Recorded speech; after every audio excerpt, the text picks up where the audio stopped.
Hey everyone, welcome to the first Girls Who Start Zoom chat of the school year. We're so excited to have all of you, and over 140 people signed up for this event, which is really amazing. The Girls Who Start mission is to inspire middle school, high school, and college girls to become entrepreneurs and leaders. And we do this by showcasing female leaders and talking about their journeys.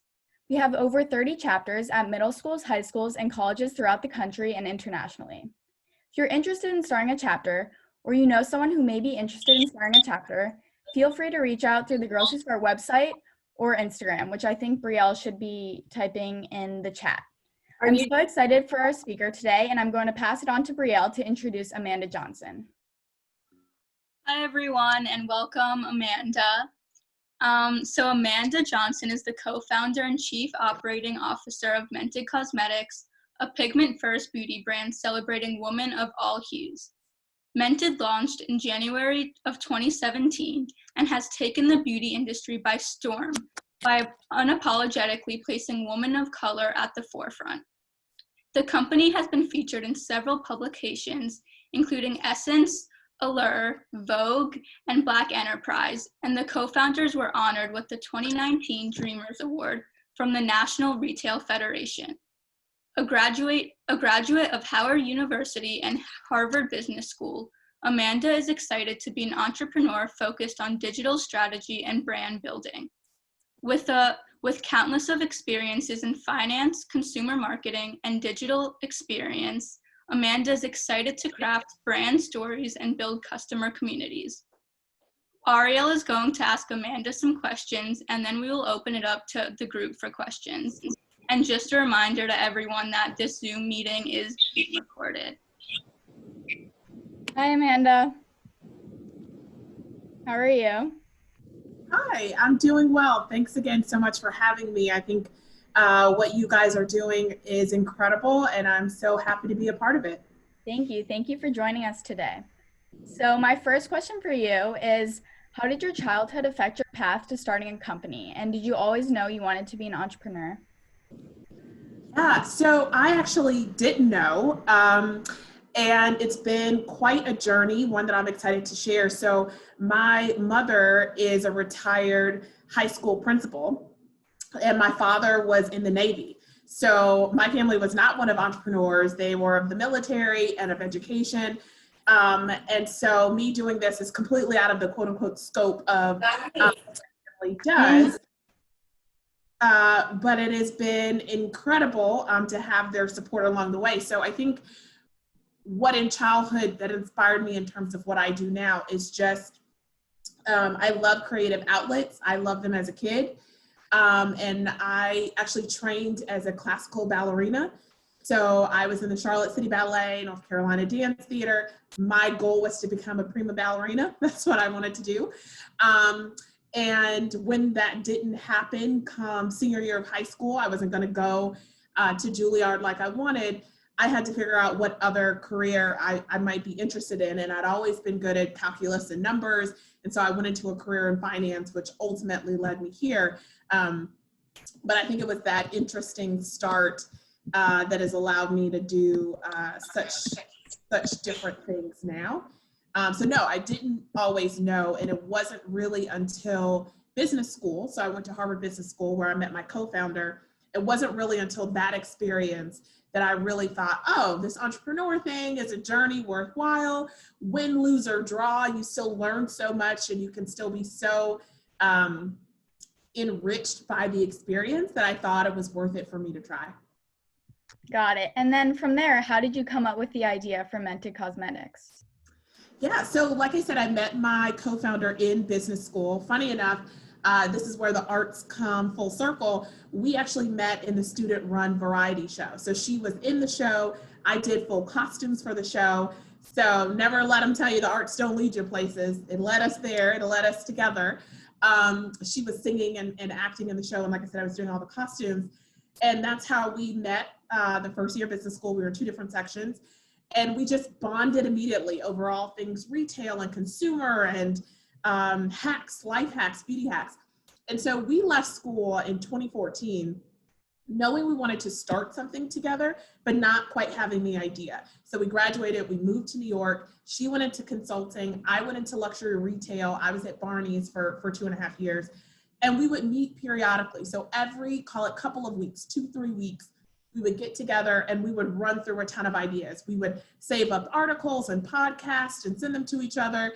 So then by the time we got to that meeting, we had a bunch of ideas kind of cooking, and we would take all of those ideas kind of through a filter. Are we really interested in the idea? Would we want to do it? Do we have what it takes to start it? What resources will we need for this business? You know, like every idea had to funnel through, and many didn't, but many we were excited about. And the funnel was really helpful in really helping us focus about what idea excited us the most and what ideas were we most prepared to actually go after and efficiently run. And so one night, this was fall 2015, we were in a conversation and we started talking about life hacks, which ultimately led to a conversation about beauty hacks. And in that, I said something like, I've been looking for the perfect nude lipstick for like 3 years. And she was like, she's very dramatic. Oh my God, me too. I can't find anything that I like. And we just really had this light bulb moment that like, we were two deeper skinned Black women who were beauty enthusiasts, and we felt left out of this global $1 trillion industry. Like, how was that possible, right? Like, we had the disposable income to participate. We had the enthusiasm to participate. Why did we feel like outsiders? And so that is really what led us to the journey to say, what's out there product-wise, what's out there brand-wise, why are brands speaking to us? And then ultimately said, look, if this is our problem, we are going to solve it. So Mented, which is short for pigmented, is a pigment-first beauty brand celebrating women of all hues. And what we fundamentally believe is that no one should be left out of beauty. No one should feel like an afterthought. This is one of the most personal industries in the world, and everyone should have their chance to feel beautiful. But that was our kind of light bulb moment. That's awesome. I love your mission statement. And so I know you've been successful at fundraising for your company, and I was wondering, what are some of the challenges with that? Yeah, so to date, we've raised a little over 4 million. Next year, we'll raise our Series A, which we're very excited about. We were going to do it this year, but we paused because of COVID, because the capital markets have been dicey, to say the least. But I would say I'm going to give you both the challenges and the opportunities, because I think it's often easy to just list out all the things that's hard and negative about it. But I think in terms of, you know, if this is really something you're willing to pursue as an entrepreneur, you've always got to see the big picture, and you've always got to find the opportunity. So when it comes to fundraising, I think what's fundamentally difficult for everybody, right, is like, you apparently, as an entrepreneur, have come up with this idea that no one in the world has come up with, right? You have the hubris to say that your idea is stellar and totally differentiated. Okay, so then you're gonna take that hubris and you're gonna walk into a room and you're gonna tell all these people you don't know and have no idea what you're talking about, that they should give you money for your idea, right? Like, in and of itself, if you kind of just think about it, it's kind of a crazy idea. Like, you're just asking people for money to fund this thing you thought of. And so I think for most people, Black, white, yellow, green, woman, man, young, old, it is fundamentally a difficult thing. And so the opportunity is, how do you gear yourself up for that, right? Because if you're going to be an entrepreneur, you're going to do that multiple times. How do you rise to the challenge? Because it is a challenge, and one that's not going anywhere. I would say that's one thing. I would say another thing is that most venture capitalists are white men, right? And so it is human nature to connect to people, things, and ideas that are familiar. So if you are from Maryland and you start school and you sit at a lunch table and another girl says, oh, I'm from Maryland and I live right down the road from you, versus another girl that says, oh, I'm from, or be more specific, I'm from PG County versus I'm from Fairfax or whatever. You just are going to fundamentally have something more in common with the person from PG County if you two are from PG County, right? And so I think what has happened in venture capital is there are a lot of white men in venture capital, right? It's like over 90% of the demographic of that industry. So if you walk in the room and you too are a white man, and maybe you went to the same school, you both went to Michigan, you both played lacrosse, I don't know, you both played golf, whatever, you instantly have something in common, and that is instantly going to build trust, right? So if you are a woman, if you are young, if you are not white, it is more difficult for people to rally their minds around why the problem you are solving, one, matters to them, or two, how they can help you solve it, right? So for our company, my co-founder and I walked into a bunch of rooms to raise money, and white males were sitting across from us, and we were two deeper skinned Black women asking for money to start a company to help solve the problems of all women, but firstly, women of color and beauty. Well, not only did most of them, one, not look like us, two, not wear makeup, and three, weren't women of color, it was very difficult for them to wrap their minds around the opportunity.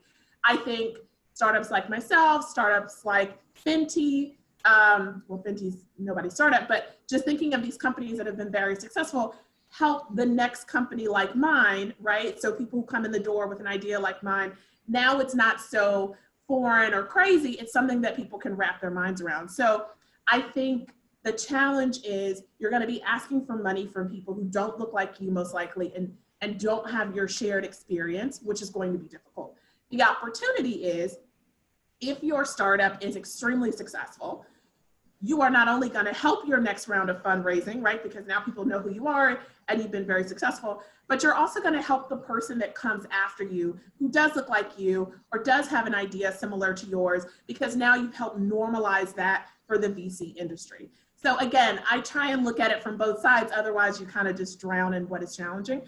And I think the third thing about raising money that is challenging, which I think networks like this really help, is that so much of it is about who you know. I mean, it is just a imperfection and inefficiency of VC. And so if you know someone, they can put you in touch with someone else who can get you in that room. If you went to the quote unquote right school, they can help with introductions and get you to someone in that room. It happens all the time. It happens in all kinds of ways. I have been a beneficiary of that privilege just by going to HBS.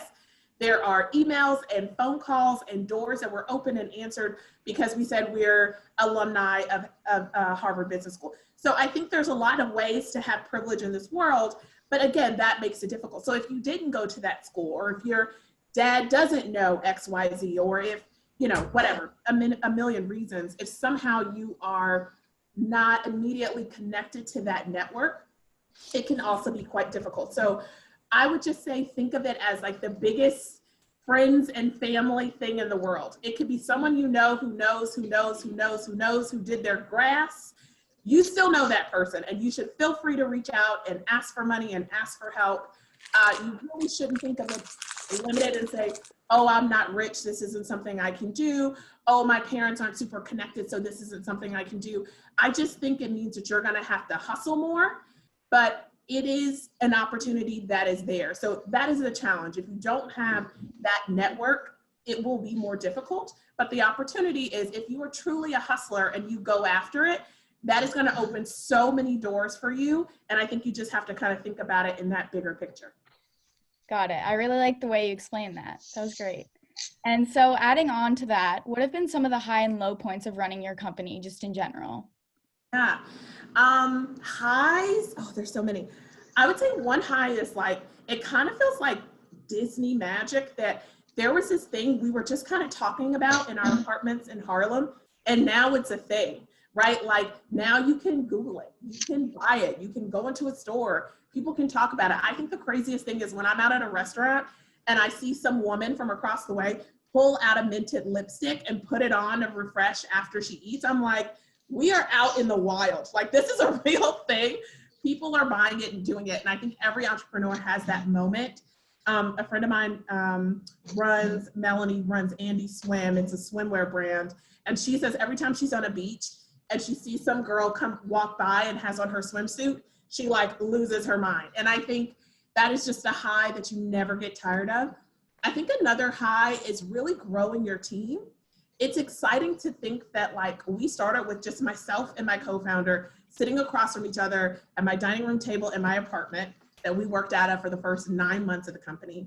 And now, well, pre-COVID, we have an office. We have people who come to the office every day. We have a team. We do team activities. We have a retreat. We have a company retreat. We go as a company skiing every year. Like some of our employees keep getting promoted. Some we've helped move on to their next big opportunity somewhere else. But it is quite the pleasure, and also has been a growth opportunity for me to really see the team flourish. I would say aside from that, the celebrities that we've met along the way have been really fun and totally awesome. Like the photo shoots that we get to do are really cool. The all of the press, like being live on TV is really fun. Live on TV at the stock exchange. We do live for HSN, so flying down to Florida and being on TV. There's so many highs that are just incredible with this kind of journey. And I would say lows are fundamentally to any startup, right? What defines it as a startup versus a established company? Excuse me. It's going to be scarcity of resources. You are always going to have less time, less money, fewer people, like less product, less inventory than all of your established brands. Why? Because they are established, and you are fundamentally not only changing the industry, but catching up at the same time. That requires time, that requires capital, none of which you as a startup will have in just like an overflow, right? So even the startups that you hear that like, they raised $50 million, I bet you they need 100 million, right? Like we've raised 4 million, we're gonna raise more next year. Trust me, we need multiples of 4 million. Now, obviously the business takes off, and so you're making money, which is great, but there's so many opportunities you'll wanna go after, and you'll wish you had more capital to do it. There's so many people you'll want to hire, and you'll wish you had the capital to do it. You'll always feel like you're behind, and you're chasing, and like, oh, what is this next thing?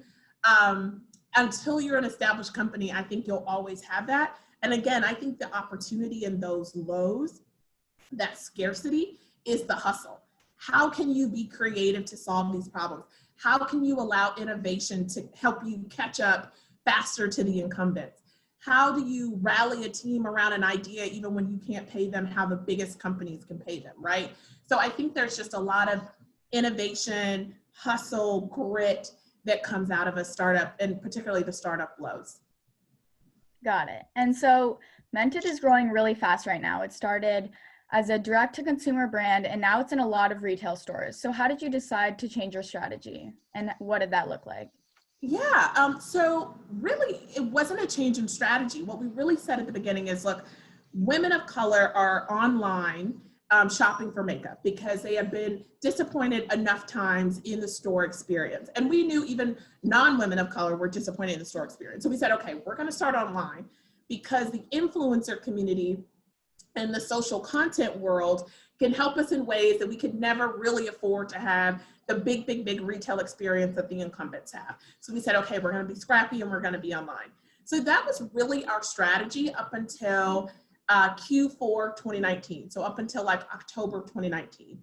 And so we were able to establish ourselves online and all of the things that come with starting off as a DTC company. One, you're gonna have much more of your margins than if you went into retail, right? So you're not paying the retailer, so you're getting your full margin. That's awesome. Another is you own the customer data. If you go to, call it Ulta, and you buy at Ulta, I as the brand don't know you as the individual went to Ulta. I know you collectively as customers went and shopped. However, if you go to Mented.com, I know your name, I know your address, I know your birthday, I know your preferences, right? So I own that customer data, which allows for so much more personalization and helps the entire process. I would say that the third thing is, because you're not working with a retailer, you as a vendor really get to own your product roadmap. And that's one of the things that was really important to us for the first couple of years. We wanted to be able to dictate when we launched a product. We wanted to be able to dictate the formula, the shades, what the packaging looked like. And when you move into retail, all of a sudden they're a partner of yours. And you really do have to work with them on every single product, the packaging, the formula, the price, everything. And so we weren't ready to give up that control. So being DTC really allowed us to be where our customer was and gain all of these advantages. The reason we decided in October 2019 to expand our strategy, I'll say, and start going into retail is because we said, look, we have enough customer data to know what they want. We've been able to pump out an amazing collection on our own terms. We've been able to build the margins to support a DTC business because marketing on a DTC business is not cheap. It is quite expensive. So we've built up all of this stuff in our arsenal, and we've built up our own social credibility. So now we can go to the retailers on our terms, right? We have more credibility to help better dictate the terms we get at retail. And so once we got to that point, it was all about which retailer and negotiations. So we launched in Macy's in October 2019. We launched on HSN on air, but also hsn.com and qvc.com in January 2020, so earlier this year. We are launching with a huge retailer literally in a week and a half. And we are in negotiations with another retailer. We're finalizing terms, fingers crossed, to launch March, April next year. So the world has been our oyster, and it's taken off even in the midst of COVID. There are a lot of opportunities for startups. And again, I think really thinking about Lowe's as opportunities and Lowe's as ways for innovation instead of just, crumbling under it. The retail strategy that we laid out for ourselves for this year is still coming true, I think, because we were able to find innovation and keep hustling. That's amazing. And so for my next question, I'm wondering, how has COVID-19 affected your business?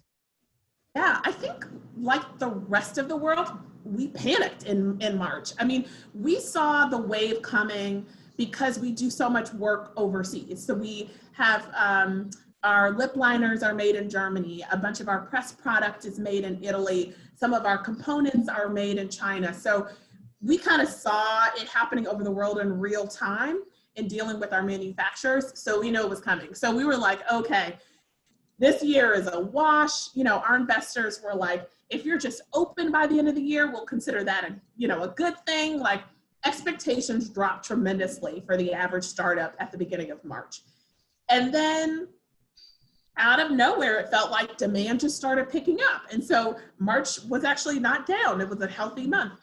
Then it was April, and April was our best month ever in the history of the company. We were like, that's a fluke. Then it happened again in May, then June, then July. We're like, okay, we're just in a whole other world. Like, demand has just truly taken off in this other way. And we know that's happened for a few reasons. One is that people are at home, right? And so the captured attention span is really real. So if your business was built around being in a retailer, you have absolutely had a difficult time during COVID. But if your business was built around DTC and you always had the content and the influencers and the IG lives and all of that was truly native to your brand, well, this has been your time to flourish. And so for Mented, this has been our time to flourish because we really are set up for this type of environment. And so we've just been able to pump out even more content. I would say, so that's one thing. And I think it's just really been interesting how we've had to reset our expectations, reset our inventory, reset how we deal with retailers, reset how we deal with customers. So much has changed.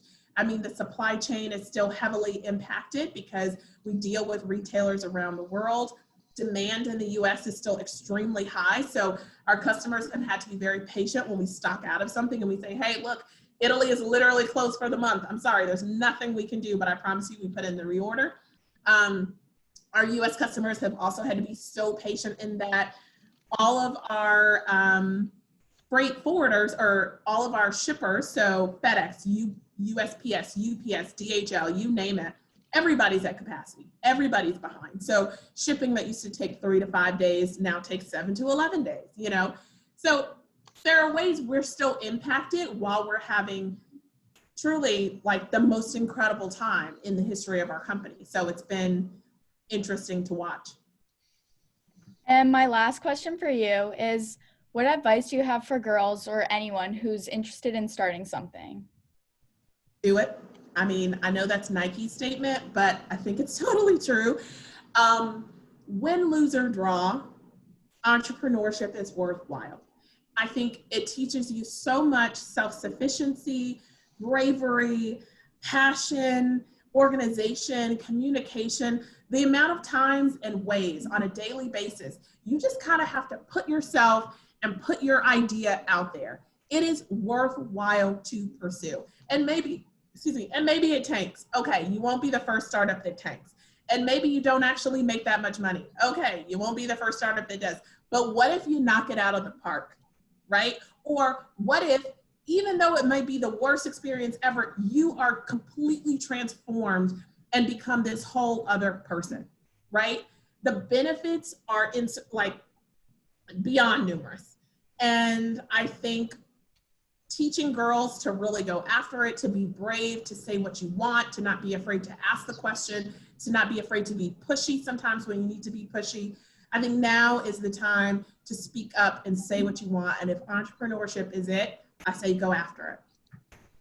Well, thank you so much, Amanda. That was amazing. And so now I'm going to open it up for a Q&A. So feel free to ask any questions you may have for Amanda in the chat box, and I'll read them out loud. And in the interest of time, we may not get to everyone's questions, but we'll try our best.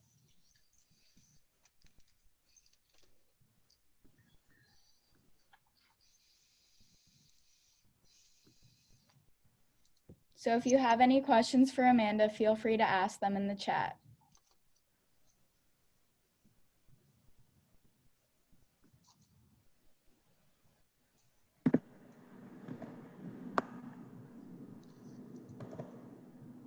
Well, if there are no questions so far, I actually have one more for you, Amanda. Actually, I will ask mine later. We have a couple questions. How has the Black Lives Matter movement had an effect on your business? And that was from Sharon Cutler. Well, hi, Sharon. What I will say is, it's been extremely impactful. I think for two reasons. One is we are a brand built on inclusivity. From the very beginning, we have said that no one deserves to be an afterthought in beauty. Everyone's stories matter and everyone should be brought to the table.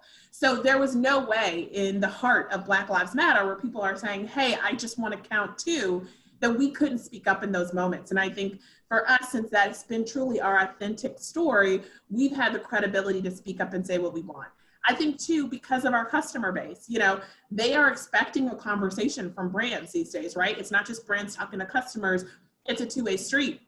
So our customers also wanted to know, well, what are you guys going to do in response to Black Lives Matter? How does Mented respond to a moment like this? And so the way we did it was twofold. One is a % of proceeds for a portion of time went to a bunch of bail funds to help protesters pay their bail.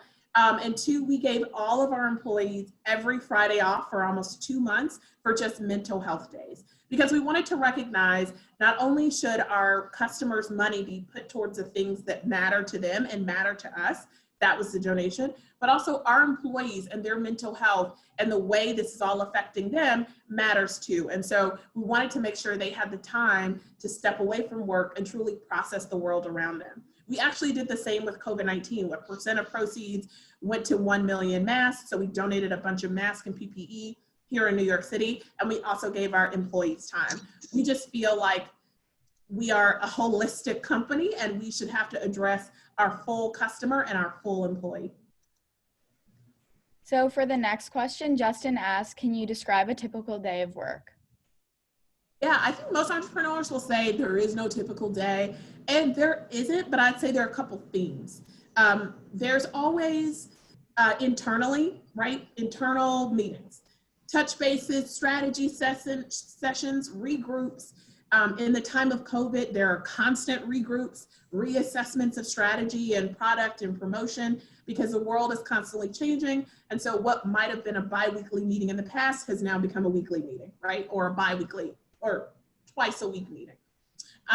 So I would say that. I think as a founder, there's also constant meetings with your board and your investors and your advisors, particularly in the time of COVID. You really want to get good advice, but also what investors do for you is kind of tell you what other people are doing. Like, oh, well, beauty as a sector is doing this, or my other startups are doing this. So now you suddenly have more perspective to be able to help you make the hard decisions. And so there's a lot of that. And then there's just a lot of work. I mean, I think a lot of people think, oh, you probably just sit back and read reports. No, we're still making reports. We're still on IG Lives. We're still doing press. We're still making product decisions and working through the roadmap for the next year, year and a half. We're still talking to manufacturers to get product made and get product tested. There's still a lot of work and a lot of detail you'll be in as an entrepreneur for a really long time. So the sit back, count your money thing, I think is for those that have already cashed out. For the rest of us, we're still working. The next question, Elsa asked, what do you do to draw in customers social media wise?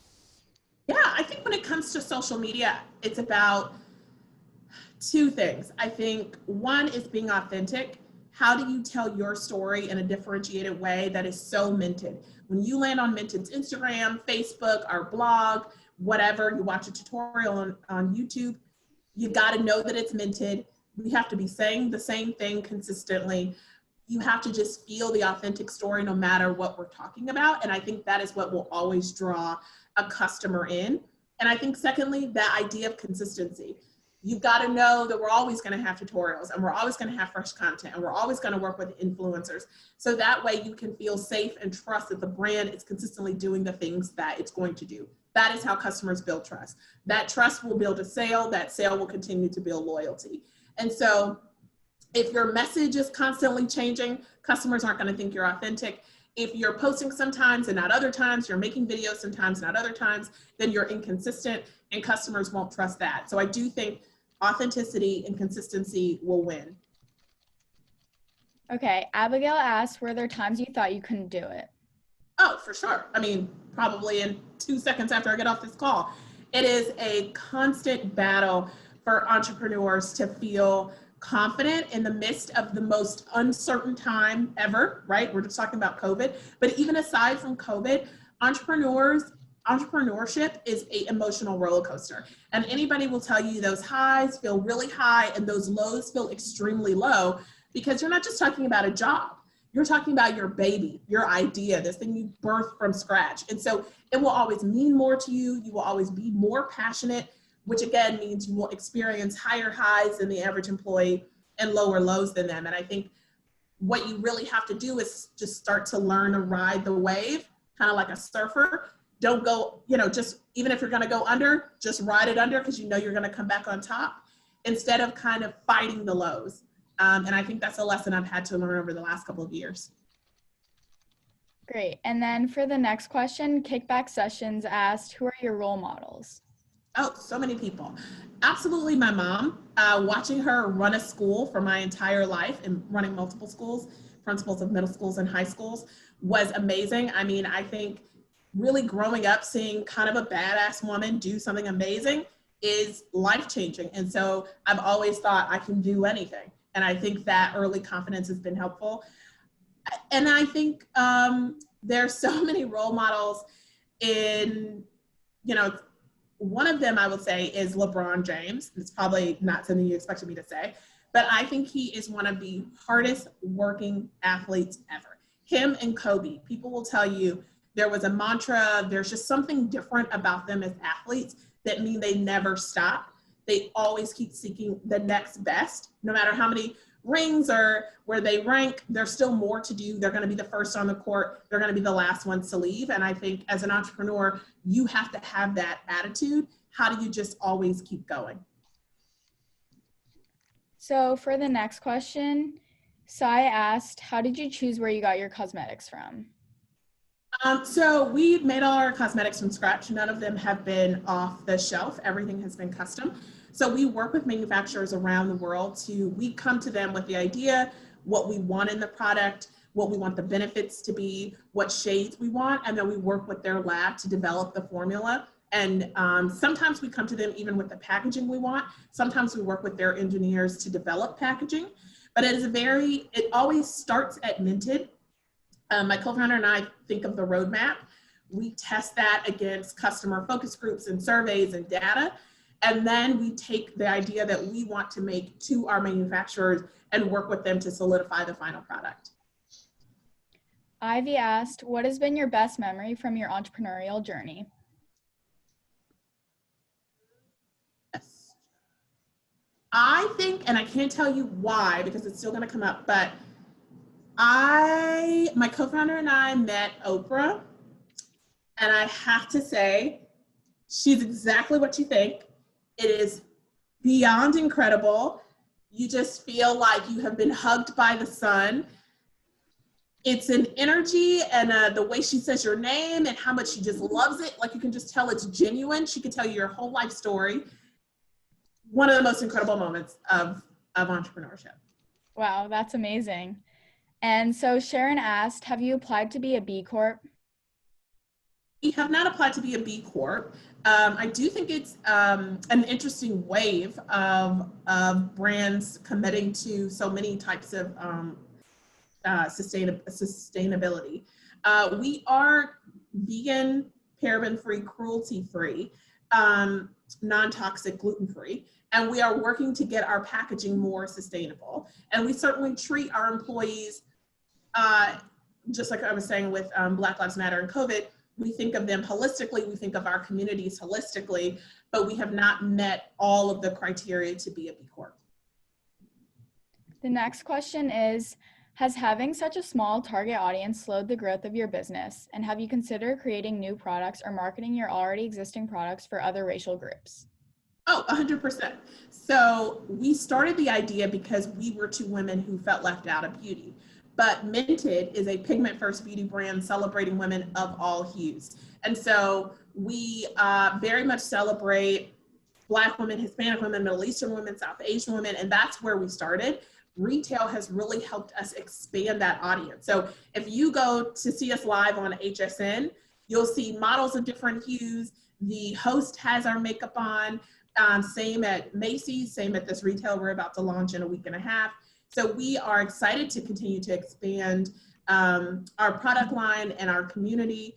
And what I'll say is our products, even from day one, work for everybody. If you want to go and you are a fair-skinned woman and pick up our pretty and pink lipstick or our peach blush or our pink blush, we have literally always had a range for everyone. And so we're just now excited with a bigger platform to tell that story. Tiara has asked, what advice do you have for a high schooler trying to start a nonprofit? Oh, I think nonprofits are so exciting because I think the world needs more solutions. What I do think a nonprofit needs more than I think has been traditionally thought of in the nonprofit world is a real sense of like, how will you measure your outcomes? How do you know that whatever you're doing is the most effective way to do it? So if you are trying to get books to children, how do you measure how many books you're giving your children? How do you measure if they can read them? How do you measure if it helped their lives? Like, if you are going to start a nonprofit, just really think about ways to measure your outcomes. Being able to do that will, I think, help focus the work you do, but also being able to do that will help you apply for more grants and foundation money and maybe even start a whole other business line that allows you to sustain yourself, because I think people want to give and want to participate in nonprofits that can show real, tangible outcomes. Emily asked, how do you overcome the challenges of being a woman entrepreneur where society puts down dominant characteristics in women that men are praised for? For sure. I mean, people will definitely say, oh, she speaks too much, she speaks too loud, she's too outspoken, she's quite aggressive. Like, you know, all of these things. Who cares? The reality is people are going to say what they want. You don't have to focus on that. What you need to focus on is being your best self, as Oprah would say. You need to focus on what makes you happy. How will you be successful today, tomorrow, and the next day? And everybody else and all of their noise and societal expectations and all of the things, throw it away. That will not help you accomplish anything. That will hold you back and weigh you down. Who cares? Do what you want to do and be proud of that. Amazing. And then Olivia asked, do you feel that other cosmetics companies that have made an effort to include women of color have paved the way for your company in some sense?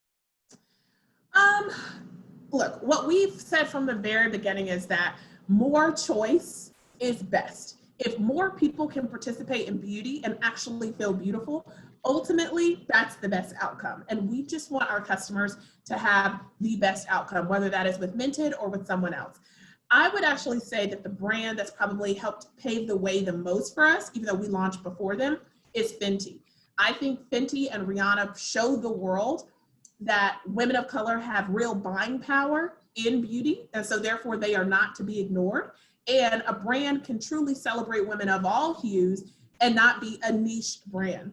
And I think what she did for beauty, more than all the Me Too brands after, who then expanded their foundation collections, what she did from the very beginning is prove some points in the most authentic way.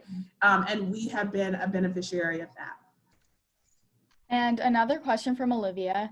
Have you ever experienced conflict between maintaining the mission or values of the company and maximizing the company's potential for profit? No. There are things you will have to learn as an entrepreneur to say no to. Amazing opportunities, retailers who want to give you opportunities, this and that, people will pull and push you in all directions, but you have to always go back to the mission. That is your number one job as an entrepreneur. How do I become successful in this mission? And anything outside of that is noise that you have to say no to. And I think in the world in general, just like the previous question, the more you as a person, whether it's personal or professional, can start to separate the noise from your actual mission, the better, happier, lighter, more energized you will be. And then Sharon asks, what's your go-to podcast to motivate yourself and others around you?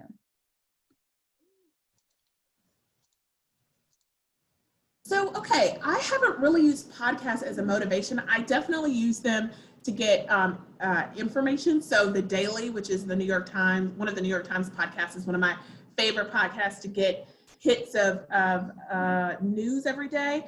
I would say actually what I get for inspiration and energy is Spotify playlist.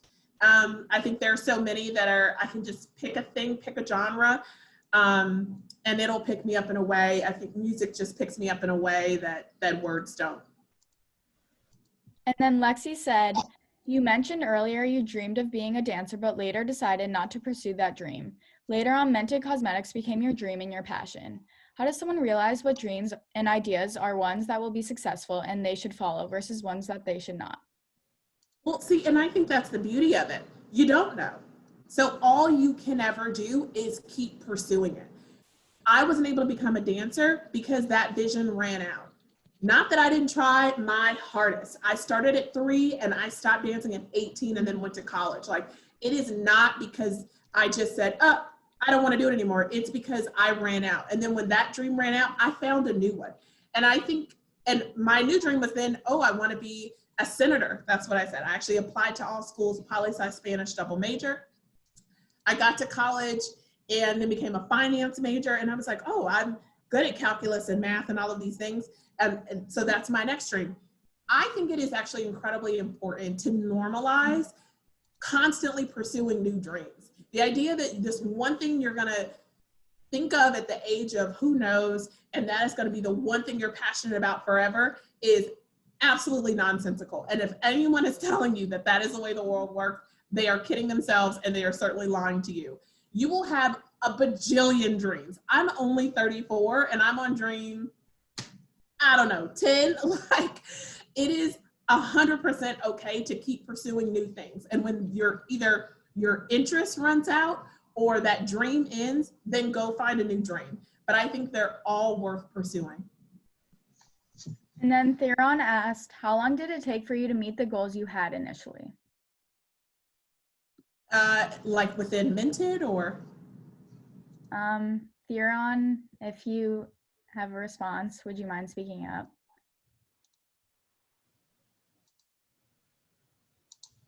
Okay. Yeah, like within your business, when you like initially started it off, how long did it take to meet them? So that's a good question. And what I'll say when it comes to business, there's always the next goal. So initially you just want to get up and running and make sure you have traction. Then you really want to grow and build a collection and build a team. Then you want to scale that into retail and what retail makes sense. Okay, now I want to go global and I want to expand, so there's always the next dream. So did we meet the first dream, the second dream, the third goal, whatever? Yes, but now we're on to the next. And I think that is how you can really tell you're passionate about an idea, where you keep wanting to aim for more. And I think that's a good marker that you haven't given up on a dream yet and you're still very much excited about it. So have we met some goals? Absolutely. But we have a bajillion more to go. And then Lexi asked, how did you decide how your website would look? I was just looking at it and I saw that there are how to use it videos. Was the process of designing the website difficult? We are on website 3.5 right now. So what I will say, and I always tell people who want to start a company, look, your website, your packaging, your model images, your product images, even the product packaging, all of it, none of that day one is going to be what it's like year 4, right? None of that day one is even going to be what it's like year 2. Your customers will go on a journey with you. So has it been difficult?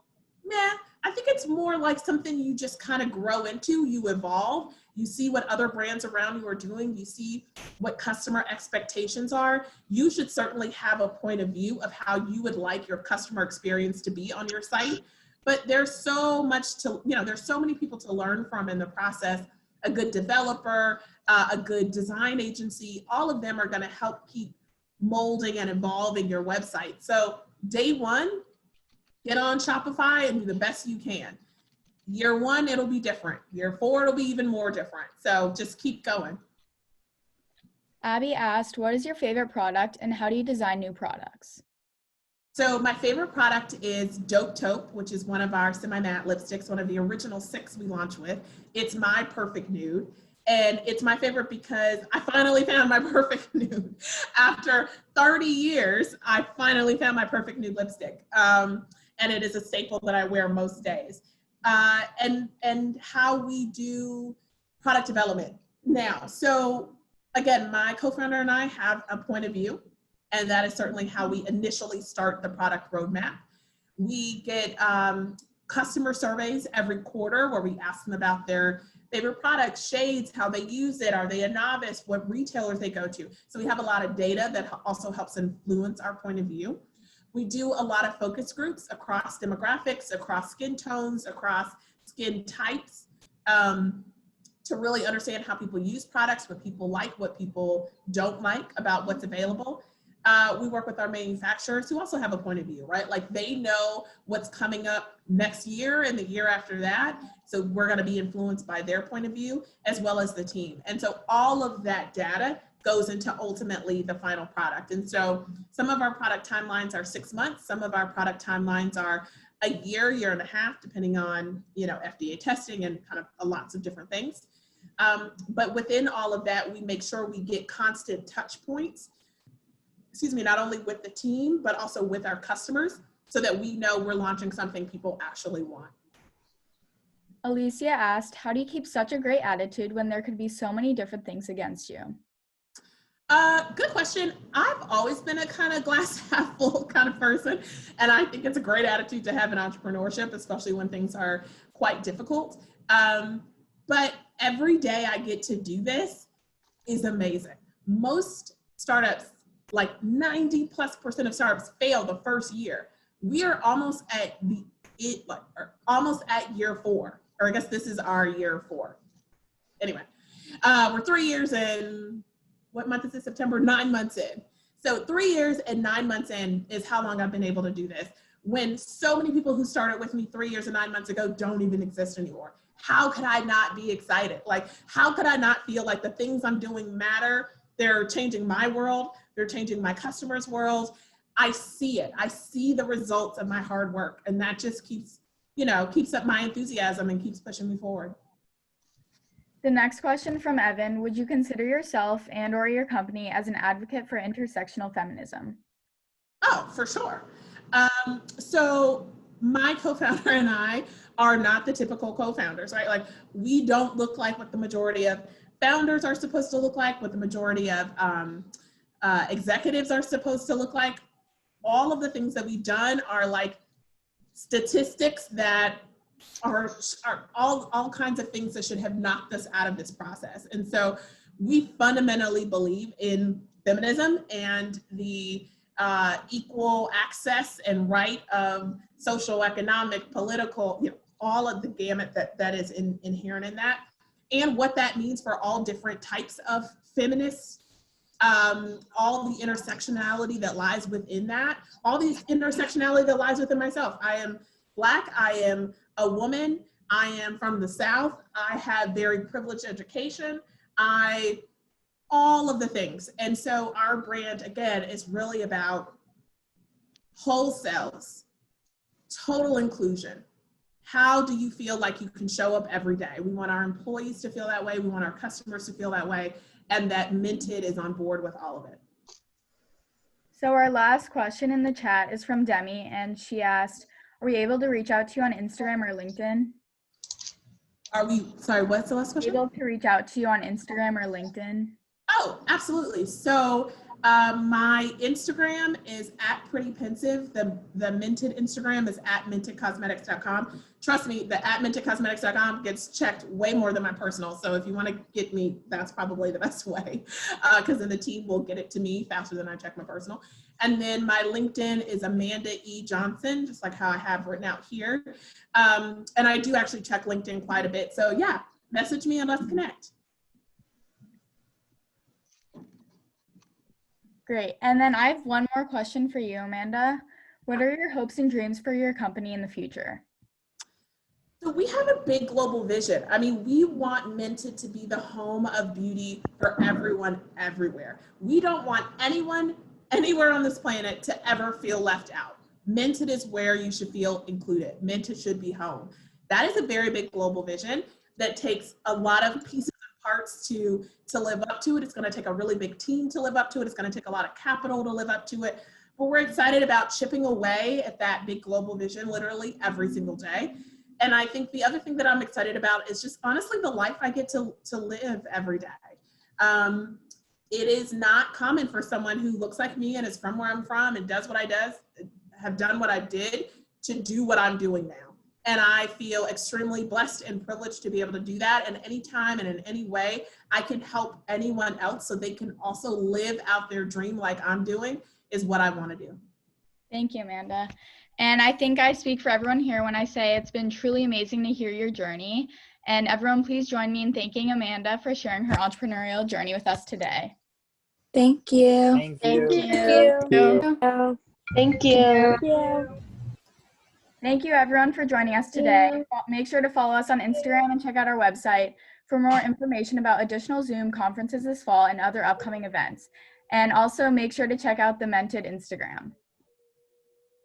Our next event is on October 6th with Jenny Bauer, the founder of Jenny's Splendid Ice Cream.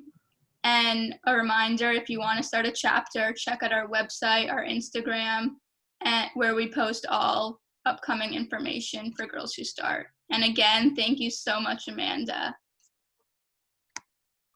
Thank you, Amanda. Thank you, everyone, for coming.